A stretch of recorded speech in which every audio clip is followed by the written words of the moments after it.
Painted Bride Quarterly's slush pile. We've decided to let you in on our editorial process so that you'll have some compassion when we take so long to get back to you. You will know the care and consideration that we give your work. So today we'll do our usual and introduce everybody. I'll let you know that we are still not in a sound studio, and word has it we won't be till October. So we'll be in my cinder block, very messy office, but at least Tim gets a couch. So I'm Kathleen Volkmiller, and I'm a personal essayist. That sounds like I might write personal essays for other people. Wait a minute. I'm a personal essayist. Does it like you can hire me to write essays? Well, you kind of can, but not for, well, oh, that's interesting. I'm going to call Kathy. What? It's like being a personal assistant. Right, that's what I'm saying. Personal essayist. Yeah. You can tell me what you want to say, and I'll write it all out for you in an essay. That would be an interesting experiment. We'll have to do that. I run the graduate program in publishing here at Drexel, and I'm co-editor of the Painted Bride Quarterly, along with Marion Wren, who will not be with us today. Sad to say. She hit the ground running back in Abu Dhabi on our Monday night and has some kind of crazy interview things happening. So sad to say she won't be here, but we've got 4 other people, so that's grand. And one of them is Tim Fitz, who I mentioned is sitting on the couch in my office. Hi, Tim. Hi, Kathleen. My name is Tim Fitz, and I'm the author of Hypothermia and the Soju Club, and I've been teaching here at Drexel for about 5 years and reading for Painted Bride for about 3 or 4 years. I can't remember. One of the two. And sitting next to me is the new intern. Co-op. Love those interns. Okay. Hi, my name is Cherie DeVos, and I am the editorial assistant in Digital Communications Co-op. I'm a 3rd year student at Drexel, and really excited for this process. Yeah, I'm so excited to be working with her. And out there in the world, we have 2 people calling in today. First one up is Jason. Hello, I am back in Brooklyn. I am at my mother's secretary desk, which I inherited, looking out onto the beautiful streets of Bed-Stuy. I'm a professor at the Borough of Manhattan Community College of CUNY, and I am so glad not to be calling in from the road. That was really stressful. That was. And I think it's amazing that I said that this was going to be grand. Because I know that the reason why I said it is because my court wife, Marie McVeigh, is joining us today. She and I lived together and taught in Ireland for a couple years. And now we are separated by time and space. But technology allows us to hear from Marie McVeigh. Hi, Kathleen. I'm so glad that our cork wifedom is committed to audio forever. I teach at Westchester University, and I teach primarily creative writing, but also composition. And I'm sad that we are separated and not in Ireland. Me too. Yeah. I think we're going to have to see where else we can go in a couple years. I like that plan. Yeah. So we're doing fiction today. We're doing Frank Scozzari's short story, In the Valley of the Dry Bones. Listeners who have never done prose with us before, maybe new entirely, we have the story for you up on our pages at pbqmag.org. It should be pretty much at the top. You should find it by that name, Frank Scozzari and In the Valley of the Dry Bones. And feel free to read before you listen to us discuss, or the other way around. But if you want to go read it right now, go ahead. We'll wait. We won't wait that long. That's my short story joke. Wouldn't that be funny if we just stayed silent for quite a while? So press pause and go read it and then come back. So I'm going to give a a brief synopsis. It's a third person story, but it's a limited point of view to Sergeant Dax Garner, who is a Marine, whose troop, his platoon has been completely wiped out. And he is the sole survivor, trapped on top of a mountain with no way to escape the fact that the Taliban, who just killed his entire platoon, are now slowly making their way up the hill toward him. It is 13 printed out pages, a little bit onto the 13th page. And the entire time we are in Garner's mind as he determines what steps, what choices he might have at this moment. So I think that's it. Anybody want to add anything to the synopsis part? You think that's good? Yeah. Okay. We're getting head nods in Philly. So what did we think?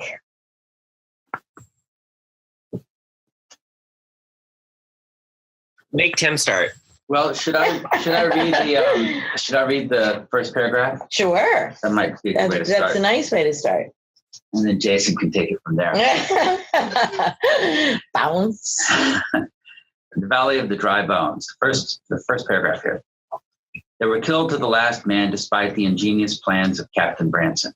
He had foretold their desperate scramble up the canyon, drawing it out of the sand, how they would make a valiant stand on the flats where they had killed half a dozen Taliban, how they would find refuge in the rocks above the flats, giving them time to regroup and reload, how they would make that heart-thumping scramble up the steep, exposed slope with bullets singing over their heads, and how when they reached the small grove of pine trees at the top of the wash, there would be nothing behind them but high cliffs, and though it would seem they were trapped, they would find cover in the pines and would radio for air support. Then the jets would come in from the north, from behind the tall mountains, flying so low they could not be seen until the last second, and the Taliban would be annihilated by their precision-guided missiles. Thank you. So Jason doesn't really have to go right now. Okay, So I think think jump in. what I like about the first paragraph and what I like about the whole thing is that the language and the images are clear. I mean, there are some issues I do have with the story here and there, but I don't have to struggle to draw up these images. I know where they are. I know what's happening. And I like that I don't get any sort of real commentary about the rights and wrongness of the war, which there are many, because I don't want Frank to tell me what he thinks is right or wrong. I want him to give me the images and let me decide for myself. And it seems from the first paragraph that that's what we're going to get to start off with. Okay. We're told what we need to know for the rest of the story right here. We got all the information. Right. Yeah. So that was a great idea to read that and didn't even have to do the synopsis once you read that paragraph, right? Yeah. No, it's a very good opening. It's a very clear story. There were pieces. So I will say, like, I was totally taken by the story. I cared very much what happened. And so it was, but I kept reading it with this, like, but I don't really get enough of this character, that I feel like it's so focused on the events and the kind of the melodramatic outcome that I feel like that distracts from the characterization. And what I really wanted was a lot more psychological depth. And so like there's a whole thing where, like, they keep remembering the religious quotes from Sweeney. One of the soldiers was very religious and is always going on about, like, quoting Ezekiel and all these things about the dry bones. But that all felt kind of distracting to me. Like, it didn't feel like it was giving me any real understanding. It felt so familiar that it didn't feel in any way. I was almost like wanted to, like, skip past it and just sort of, like, get to the rest of the stuff. But I mean, it was weird because on one hand I was really sucked in and I really wanted to know what happened and I was very excited for the ending. You're anxious as you read it. Yeah. I was like, but in short stories, what I like is psychological depth. I don't read, I mean, that's why I watch television, is to find out what happens. I don't read stories to find out what happens. But then, if the story had that impact on me, should I be resisting and trying to be the reader that I think I'm supposed to be? Or should I kind of embrace the fact that I was given this pleasure that isn't the pleasure I say I want? Right. I bet you would like those parts more if there was the psychological depth than those religious parts, because I think that's kind of on the way there. Because that gives you, the Taliban's doing the same thing. They're up in the mountains, reciting parts of the Quran at the same time. And anytime I always enjoy seeing Americans quote the Bible in reference to our wars, and then talking about how the Taliban and Al Qaeda are just crazy fanatics. And they turn around and do the same thing as they quote the Bible. And so I think that starts to get us there. But then, it kind of, for me, one of the cutoff points was when he hears the guy speak, the guy in the blue turban speaking English too well, and thinks maybe he was educated in the States.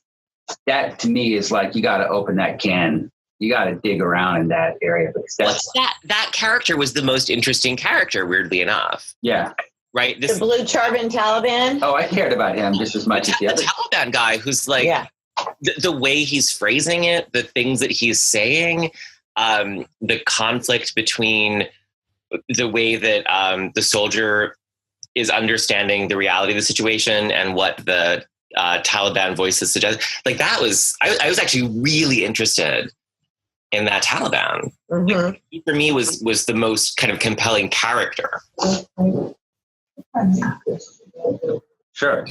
I think this conversation is really interesting to me because I did really wish I knew Garner as an individual more. Yeah.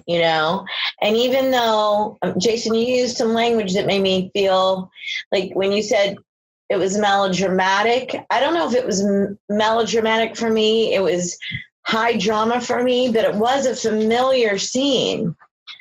Right. But then again, on the other side of that, I really felt, I use this language sometimes with my students, like, I don't want your story about your poem about your mom in the cancer ward to have only the images somebody whose mother was not in the cancer ward to have.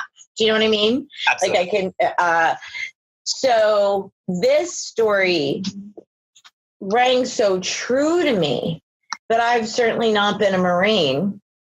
Like I don't know I think I'm not articulating this well. I have not been a Marine whose platoon has been slaughtered around me. Well, I just had this conversation. But it felt so real. Yeah, I have that with my students all the time. Like they'll write a story. I had a student last year write a story that was basically the plot of American Sniper. Yes. And I was like, you've never left Pennsylvania, dude. Like, come on. What's going on, But I agree. I thought this story rang true. Right. I read a lot of submissions.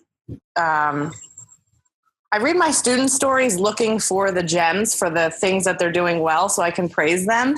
Yeah, sure. I read all the submissions to say no, because I can. No, we're not going to accept this. And I don't know. I was really drawn in by this story. I was really engaged by it. And when I first started reading it, I thought, oh man, this is just going to be the things they carried, but in, a different location. And it wasn't. And I really found it engaging. Right. But I also, yes, the things they carried kind of, comes immediately to mind.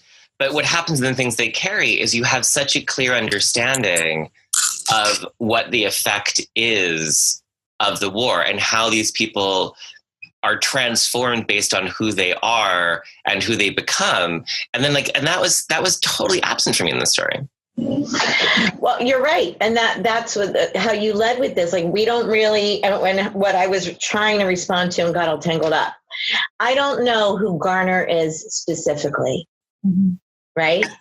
He's an American Marine. And I don't know anything about the uniqueness of this individual man. Does that make sense? It makes total sense, because this is where you could add more detail still without commenting on the rightness and wrongness. Because so many people in this war, in the Iraq War, were just like normal people back in the States who were in the reserves who got sucked up into the war. You can have a background of Garner that could be like anybody's.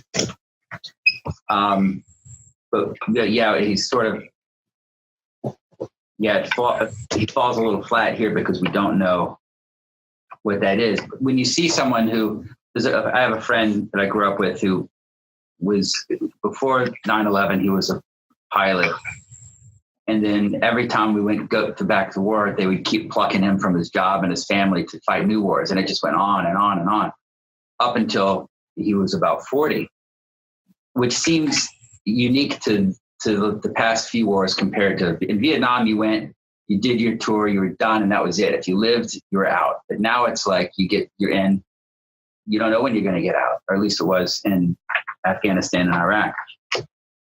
So there's this huge life Garner has back home that will add a natural dramatic level to the story just by telling us he was a teacher or a postal worker or somebody. Right. Telling us any commentary.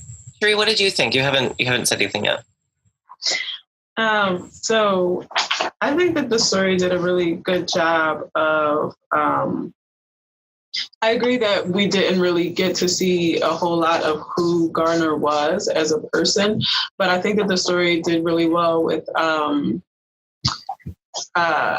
relaying his thoughts to us in 3 different ways. So it was not only that third person omniscient point of view that let us know how he feel and what he was going through, but it was also we had the italics throughout. So that was also his direct thoughts, but then we also had the quotations. So we did have a lot of instances of characterization there. Maybe they weren't that in depth, but I thought that was a good way to keep the story kind of fresh. For me. It kept me interested.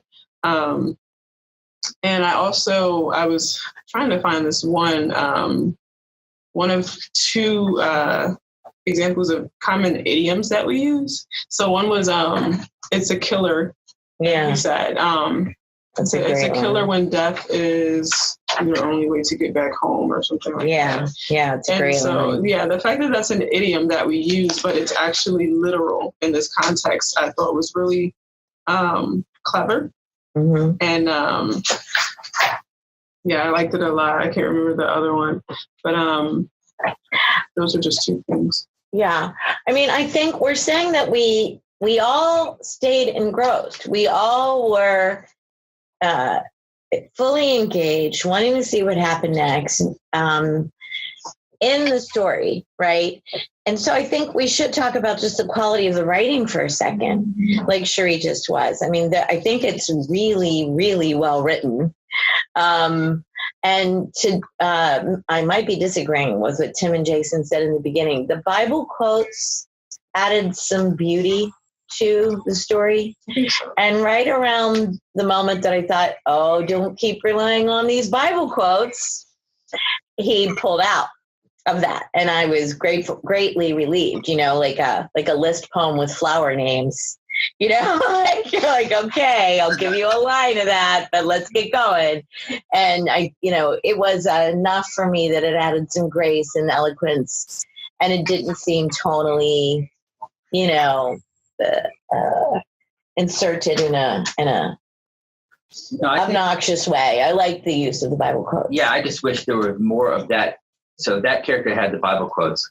I need something like that from each character. Yeah. Just a little more of those variations. Right. Especially when it's interesting when people quote, they're quoting something they learned from Ezekiel in Sunday school without really considering the context of that verse at that time. They're just pulling out verses willy-nilly. Right. And applying to them these verses to their present situation. Yeah. It's a type of absurdity that's equal to the fanaticism of Al-Qaeda. Just taking things wildly out of context doesn't make much sense. But they're so in context for his moment at the moment, though. His moment, yeah. I didn't think they were out of context. I didn't think they were really fanatical either. I mean, it's, you know, I think the line here where he says it didn't bother him because of where they were and the situation they were in. You know, everybody finds God in the foxhole kind of. And I thought there could have been a little bit stronger correlation between the quotes and what was happening, but I thought there was. You know. That's what I said. I think there really was. Yeah, my point. Perfect quotes for the moment. My point is, when Americans do it, it's just them being religious and finding God in the foxhole. When Al Qaeda does it, then they're crazy religious, you know, nut jobs. Yeah, but that's not in the story. Right. You're projecting that. Yeah. We do. It's not in the story, but it is a reality of the situation with war. Right. But I didn't find it that he was, that either one of the characters were justifying what they were doing based on that. Like, yeah. I found it interesting. It's not in the story. Yeah. Yeah. So we made a decision before we started talking that we would not reveal what happens in the end. I mean, so our listeners know the tension of this situation. But what's not at all funny, haha, but the next to the last paragraph, there's a sentence that I would love to read to you, but I'm not gonna. So you have to go to our website and look yourself and read this story. But honestly, to me, it is so beautiful that it makes me want to say yes, just because of that one sentence. So I do think the writing on here is absolutely lovely, even though I also agree with some of the criticisms we're throwing out. You know, I don't know. This is a really tough one. One of the things I found engaging was you kind of assume that he's going to die by the end because of the thirst and that being, you know, indicative of imminent death. And I thought, why do I keep reading this knowing that this person is clearly dying and there's no way he's going to survive? But yet I did. I kept reading and I kept thinking, like, there are still a myriad of things that could happen. And I thought that was really well done. That, yes, even though it was almost like, hey, I'm telling you how it's going to end, the author was still interjecting, but maybe this could happen, or maybe this other thing could happen. Oh yeah. He didn't have, we don't know. And I think that's really well done. I think that's what we were saying from the beginning, that the tension here is really well drawn. That's actually something that I was thinking about too. Kind of toward the end when I was reading it, and I'm thinking to myself, I'm like, why am I still feeling so hopeful about this? It's kind of clear. And I think that the author, he really did do like an amazing job at like kind of tugging at those heartstrings or whatever. Because it's, you know, there were the instances of him, like, you know, blacking out because of thirst and the wounds. And he kept coming back. So I'm like, okay, he's going to make it. Like, he's going to, you know, but although like the reality of the situation was grim, I was still like hopeful throughout the whole story. Yeah. Which I thought was like really awesome. I thought it was really awesome about this story. It made me hate myself for loving it, because it's like, no, like fiction is supposed to be character revealed through action. And if I'm focused on outcome as melodrama, then that's a problem. And like, it's supposed to be about, you know, the inevitable results of character playing out. But I don't know. I was certainly taken in. Yeah. So this kind of makes me think of when you're talking with a colleague about one of your stories, and they say, or a student, and they say, does this work? And you say, well, yeah, it works. Definitely works, but is it as good as it's going to be? This story definitely works, and the writing's great, and it gets from the beginning to the end. But the kind of thing that I'm really thirsting for in this story is where, like, and this is just maybe my desire for it, but whatever, just moments of like riffing. Like, I think there are places where there are great spots when they're talking about the leg, just not telling me the pain is terrible, but like letting me get off on the image of some spiel about the leg, about the YouTube, like what happens to people on YouTube. I mean, I think of like Daniel Pearl getting his head cut off and stuff like that. And the horrors that there were, especially like in the mid 2000s, they released these videos. And even the thirst is, his mouth is really, really dry. As dry as the driest valley. But I know that's what being thirsty is like, but I know thirsty is more than that. I know being that type of thirsty has other physical effects on you that I don't see here, that I know exist. Mm-hmm. So there's like these points where I just feel like if it's baked for 2 hours at 325, this has been in the oven for 70 minutes.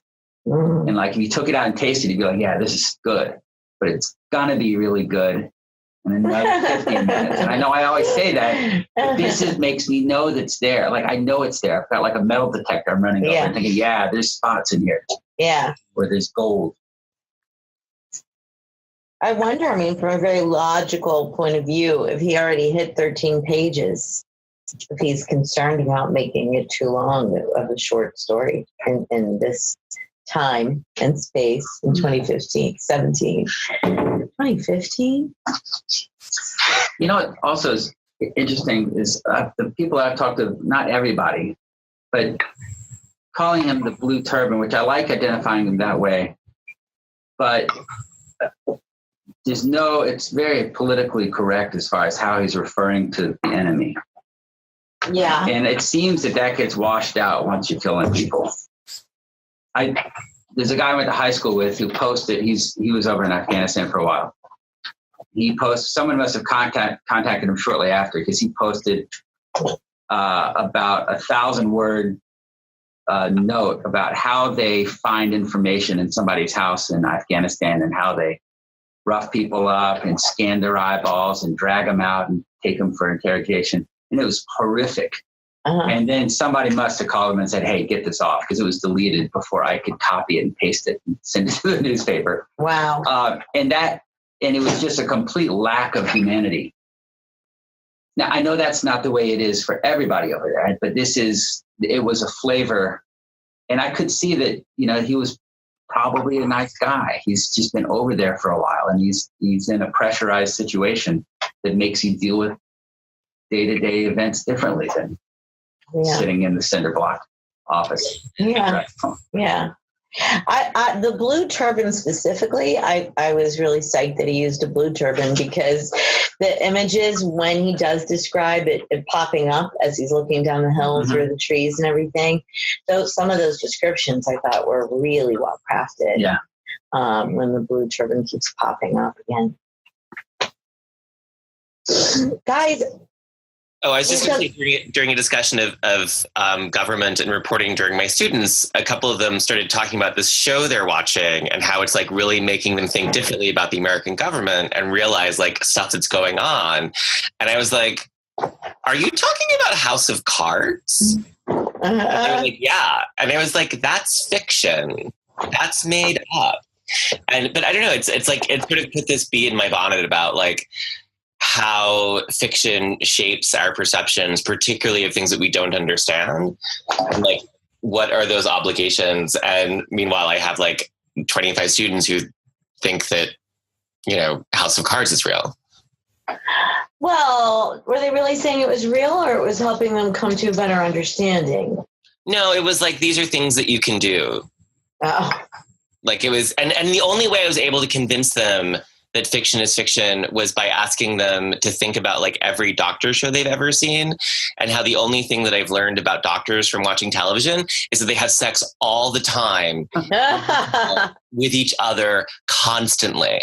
In inappropriate places within the hospital. Right. And then they're like, oh, right. Okay. Yeah, that has to be a convention of drama, because there's only, right, like that. We all know that when we go to the doctor, how many sexy doctors have you seen in your entire life? Yeah. So but it makes me both feel like unqualified. It's like, okay, so I don't know anything about what it's like to be on a battlefield. So I'm using my own gut instincts as right. It feels real to me or not, which may be its own problem. But then am I going to be the only people who can edit fiction about war, people who've come back from war? Am I going to go down that rabbit hole of like, the only, Oh, no, exactly. That's what I was saying way in the beginning. That it rings true, but how do I know what the truth is? You know? And I'm a big, I know that those of you who know me know, I don't read the cover letters because I don't want to be influenced. Some of our editors do and some don't. I don't. And we started talking about using this for a podcast and getting permission from the author and stuff probably about a month ago. And every now and then the thought would pop across my brain, you should go see if this guy was a Marine. Right? The very, very obvious thing. And I finally broke down this morning and looked, and he doesn't really say. He just tells us, he doesn't say anything about his past other than where he's been published. So I also, 10 years ago, while reading for PBQ, like back when everything was still on paper, I read a terrible story about a murder. And the cover letter, I always read the cover letter last, was from a psychologist who announced that he could verify the veracity of the female murderer because of his professional experience, and asked us to use a female pseudonym to publish it so that it would seem like a woman. And I was just like, everything, like, so there is the other point where like someone, like I actually got what I wanted, right? Here's a professional who says to me, I work with murderers, I know what they're like, here you go. And I'm like, no, this is a terrible story. Wow, interesting. I thought you were going to say you were afraid the person murdered somebody. You wondered if you should call the FBI. So that psychiatrist is going to like have this positive reinforcement to writing the stories of her patients. Now she's going to start encouraging them to kill more people so she can write more stories. Did we reject it? Fantastic. Yeah. What? Did we reject it ultimately? Did it right away. It was awful. Okay. Well, speaking of rejection and acceptance, maybe it's time to vote. What do you guys think? You have something more to say? I did want to say that, that Tom Jones has a lot of amazing stories about Vietnam, and he never did fight in Vietnam, but a lot of his friends did. Yeah. And, there was some criticism that he was sort of cashing in on their experience. Sure. But I feel like, it's all how you pull it off. I don't think he took advantage of it. I think he gave them a voice. Yeah. If that's the big question. If you can pull it off, it works. If you can't. Have you read? Yeah, I agree with that. I think that's kind of the point of fiction, right? Like, a lot of times in the workshops when a student writes a story that's not well done and people criticize it and they respond with, well, no, that's what really happened. And then we criticize that and say like, well, then go write nonfiction.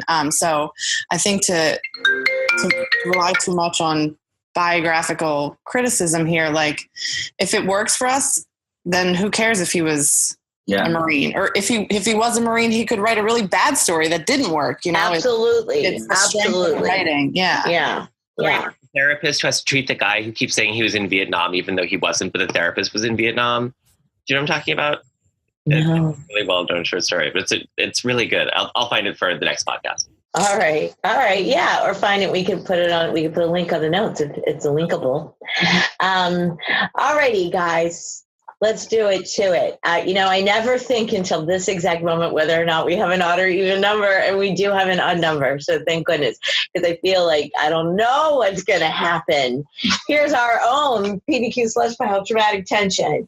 So Maureen and Jason will both text in their answers to Ryan, our sound engineer for today. And those of us in Philadelphia, Tim is hiding. He is literally hiding.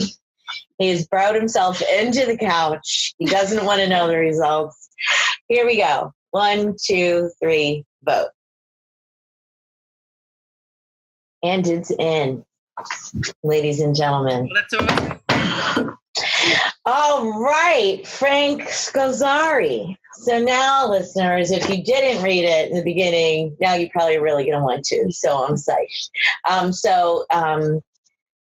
This will be in PBQ print 9. I'm not exactly sure which online issue, but it will be accessible on our podcast pages at pbqmag.org. Thank you, guys. Wow, I'm exhausted again. Sometimes these things exhaust me. The tension at the end there, I couldn't breathe. Is everybody okay? You're so dramatic and I love it. So you're okay. Jason, are you there? I'm good. Yeah. Okay. All right. We're all together. Does anybody have anything else to say before we sign off? Anything great you've read or listened to that you want to share? Anything non-too topical that you want to say? I really liked Big Little Lies. I thought it was really good. I watched it too. That was like my guilty pleasure show for a little while there too. I liked it too. Did you know what was going to happen? I did not. I was actually, well, I saw the New Yorker website just had like a headline that said the cathartic finale. Mm-hmm. Little Lies, and then I was like, oh, it's going to be the one you want to die. So, oh, okay, all right. No, we didn't say spoiler alert. Stop talking. Everybody, I have heard you should not read the book. Is that mean to say aloud on the podcast? It's not a good book? I heard it is not a good book, but it was. Who am I to say? That author's laughing all the way to the bank. Well, I'm in my cinder block office. Talent show. My husband was like, wait, is it a David Kelly show? And it was a David Kelly show. Yeah, it was super fun. I brought up Alexander Skarsgård to my students in a very complimentary way, thinking much more Tarzan than Big Little Lies. Okay. Well, and I was stunned and dismayed. Half the room didn't know who he was. I was like, Google him up right now. It was pretty funny. I saw his Hamlet. Oh my gosh. It was a disaster. He was bad? No sense. What happened? It made no sense at all. There was no ghost. When Hamlet talks to the ghost, there was no ghost.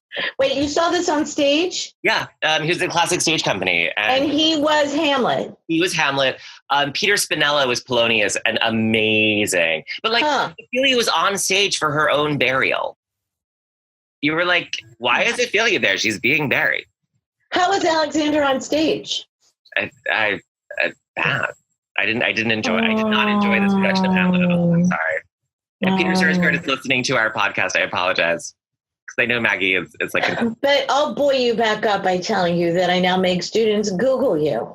As we take me way too long to explain why. But I swear there was a pedagogical reason. I was actually teaching something. So, all right. Thank you, everybody, for being here today, for discussing. Thank you, listeners, for listening. Please follow us we're on all platforms, Facebook, Instagram, and Twitter, and subscribe to the podcast, and then share your love of it. If you do it on social media, please use the hashtag TRY pod, and keep reading. Thank you very much. Woo-hoo!